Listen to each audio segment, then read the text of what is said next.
What's up, everyone? Welcome to today's video. Welcome to the Video Game Fight School channel. Thank you very much for tuning in. So before I jump in, I just wanted to go ahead and say shout out to all of you here in the community. I really do appreciate your support. Thank you for the likes and the interactions on the last video. It really did make a big, huge impression on me. I mean, I've been gone for 2 weeks and you guys just poured in and showed some support. And I just wanted to say thank you. So today's particular editorial or discussion that we have on the table is basically the concern that's staring up again about the quality of Gotham Knights, in the sense that is it going to perform or is it not going to perform? And I think this is a very, very credible concern. There's nothing wrong with gamers at the end of the day looking at a game and saying, man, we're 5 months to go. We haven't seen a lot. How is this going to play out? And I definitely understand it. But I think over the course of time that we've waited for this game, our opinions, our views, our thoughts are changing, or at least have changed and have transformed. Now, the reason most of this has even happened is not necessarily because we've seen so much about the game. I think it's because we've been seeing other things in proxy with the whole gaming industry at large. If you look, Square Enix just recently sold a whole bunch of really, in my opinion, what I'll call good stuff. I mean, can you imagine selling Tomb Raider, Deus Ex, and 2 studios from your plethora of studios? I think this basically says something. I don't know exactly what it is, but I could give speculations. But it's interesting that they sold these studios, and their Japan studios are still, in a sense, where they are. They haven't mentioned anything about this, so this is probably showing that those games that are made from the Japan studios probably are stable in terms of revenue, income, and all of the above. But let's not talk too much into that. Let's look at Gotham Knights. So there is the concern that Gotham Knights might fail, might become a failure of some sort. And first of all, what I want to say is there is that likelihood. For a video game to succeed, there are a lot of things that have to actually fall in line. Well, first you have to have a good video game. Secondly, you have to have a good product. In terms of that, good gameplay mechanics, good story, and all of that. And then another thing that you can also add into the equation is possibly marketing your game very well and making sure that people know. Now, we know for certain that this is going to be the Gotham Knights game. It's going to have the Bat family, and a lot of the game is going to be showcasing these characters who are already somewhat well known. When I say somewhat well known, please don't jump on me. I get it. Nightwing is very well known. Red Hood is very well known. Batgirl is very well known. I get it. Robin and all the others, but compared to Batman himself. But still, it doesn't necessarily take away much. And so we're looking at this, June cycle when the summer hits and video games start getting more and more announcements.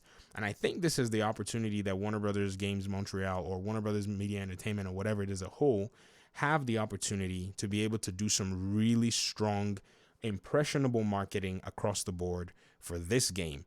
And I think that's probably when they're going to do it. The characters may sell themselves in a sense, but it may not sell itself, or it may not sell as many copies, or at least break open the charts as it could if they don't push it with a little bit more marketing. And so that's what I wanted to say about that side. But more importantly is the fact that the individual gamer is who is more than likely going to have to judge for themselves based on all of the impressions so far. Now, the individual gamer who's probably looking at this game is probably in a place where they may be hyped, but their confidence is not necessarily solidified. And when I say their confidence is not solidified, I mean that the developers have not necessarily shown too much. The marketing has not necessarily exposed a lot in terms of this game. So that's probably where that might be coming from. You know what I mean? So that might be, okay, I love these characters. I enjoy and I love the concept of this game, but I haven't seen enough to be able to get me to, want to reach into my wallet immediately. Some are already there, no doubt, but I'm just saying that for most people. But at the end of the day, there are many outlets for us to be able to continue to investigate. But what it comes down to is that that is you, yes, you listening to this video, you're going to make that determination as to how this game suits you. Because even though the game may have you be enamored by all of what it provides or have you disappointed, hopefully it doesn't, you still have to come to terms with giving your own evaluation. Honestly, no one can really tell you how this game is going to really, affect you, or how the game is going to come off to you after you play it. You will have to have that determination for yourself. And I know this sounds crazy because someone in my position, I'm supposed to be some sort of a, YouTuber, watchdog, maybe a reviewer, maybe giving an opinion piece or opinion pieces regarding games. But I've still learned that you can talk all you want about a game, But until the gamer themselves plays the game, they have to basically, just take your word for it, and it doesn't really mean much other than your word. A very critical example was Elden Ring. I remember the rave and the hype around Elden Ring. I enjoyed Elden Ring, played very extensively. I liked a lot of aspects of the game.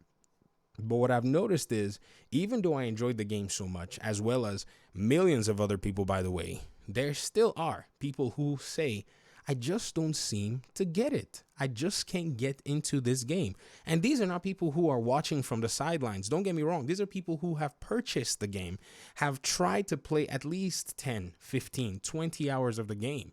Right? Me, I'm over here sitting on over 100 hours, and I'm just looking at them going, man, I mean, I can understand how you don't see how this game is so great, but that's just the reality. The reality is the game is only going to be great in the eyes of those who were already, in many cases, enjoying what the game had to offer. And I think this is pretty much where we're going to land in terms of all of this. You see, Batman and the superhero game genre is kind of popular, and we're gonna have to deal with having to play a game that may or may not feature him down the road. So that's just one side. But to be very honest, for many of us who like Batman, I think we're also coming to this position where it's like, sure, we would have loved the Batman game, but there is something to be said that if the developers of Warner Brothers Games Montreal can put really solid mechanics to the table, I think we'll probably be able to say, okay, it was worth it not having a Batman game. But that is a very, very difficult, set of shoes to fill.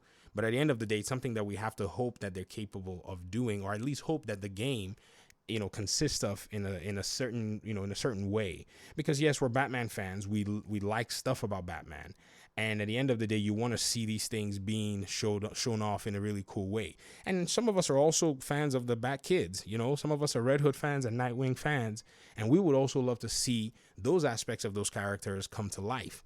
But I think at the end of the day, in order for us to still enjoy it, we cannot just see those characters in a mediocre light. The devs have to really show off. They really have to bring a lot to the table. I remember Jeff Eleanor, I think he's one of the producers on the game. He said something about seeing the new Batman movie, The Batman. And he said, it was really cool, but the Batmobile that's in Gotham Knights is much more cooler than Robert Pattinson's Batmobile. And I said to myself, that's a huge statement. And you better be, this is me just saying, and you better have a game that's capable of proving that that statement is true, because we, the fans, would like to see that in reality. So Gotham Knights, failure or success can only be determined when the game is released and when you get to play the game. Thanks so much for watching the video. I appreciate you guys so much. If you want to hang out with us, you can hit the subscribe button. You can hit the like or dislike. Let me know what you think in the comment section. Hopefully we'll talk very soon. Peace out.